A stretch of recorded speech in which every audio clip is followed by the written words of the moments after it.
Why should you learn to see the aura? Well, other than it's a pretty cool experience to be able to see something that most people think doesn't even exist or is invisible, science has proven that subtle energies affect us whether we want to believe in it or not.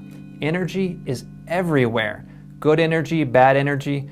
And if you can tune into energy and see it like the aura, then you can affect how this energy impacts you in your life. So here we go. Here's how to see the aura, and here's how to see it on someone else.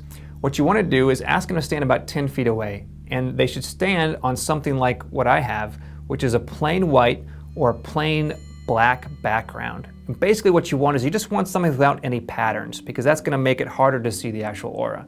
Next, look at the person's nose right about here, and you want to look with a relaxed gaze. That means you don't want to stare. Don't look at the nose, because the nose isn't the aura. What you want to do is you want to stare at the nose, and then with the relaxed gaze, use your peripheral vision.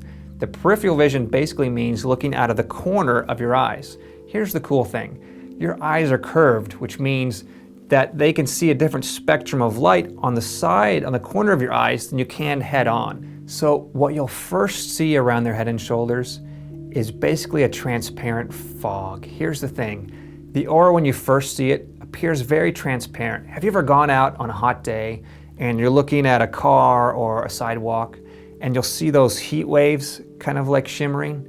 That's what it'll look like, but it's just going to be barely just an inch to maybe half an inch just off their shoulders and around their head. Once you catch it, you just want to keep your gaze relaxed. Don't get excited and stare right at it, because then it's probably going to disappear, okay? So once you catch it, just quietly observe it, just watch it, and just notice it. It's like you're just studying it. And as you begin to study it, that's when the aura is going to start to grow brighter and to come more into focus. Now, if you're looking at their nose and you're trying to use your peripheral vision and you can't quite catch it, to move your vision from right at their nose to the center of their forehead. Just a slight movement up. Sometimes just that slight movement is all it takes to just catch it just for the first time. Because what you're trying to do is just notice it, and once you notice it, just to stay on it until you can see that it changes just a little bit. Some people can see the aura right away, others take a few minutes. Don't be discouraged, anybody can see it. Now this is probably something that for sure is going to happen. At some point, you're going to be seeing the aura, you're going to be practicing with it, and you're going to blink. And when you blink, it's going to completely disappear. Don't panic. This happens to everybody. Here's the funny thing, is that your mind, your consciousness, is plugged into your brain and your body, right? Whenever you blink like that, it tells your consciousness to reset. So remember, because you're watching the aura, you're tuning into that frequency of energy. As soon as you blink, it drops you back down to where you were before. The more you practice, the less this is going to happen. But in the beginning, it is going to happen. It happens to everybody. Just practice and you'll get your way through it. Now let's say you're by yourself, and here's how to practice seeing your own aura. We're going to start with your hand. And so what you want to do is, just like with a person, you want to find a plain background, white, black, whatever. And you want to extend your hand in front of you. Now you want to soften your gaze, and actually you want to stare right at the center of your palm. Kind of like you're looking at the person's nose. So you're looking at it, but in a relaxed way. And you want to look around the edges of your hand and your fingers.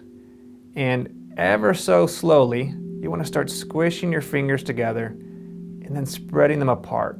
And just see if you can notice an outline around your fingers. Just squish them together and then spread them apart.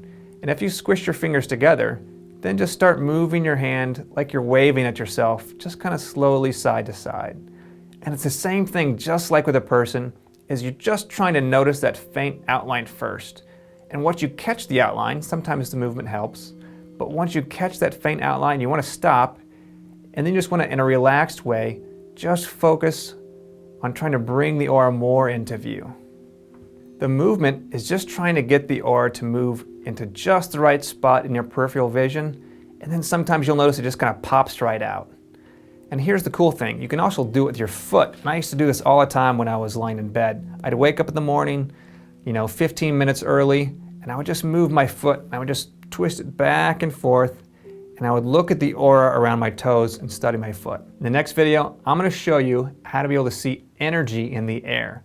Here's the cool thing, it's not really in the air, it's everywhere. So you're going to learn how you can see energy everywhere. If you're able to see the aura, share your excitement. Include a comment below telling us about it, then join us on Facebook. That's all for today. Thanks for watching, and I'll see you next time.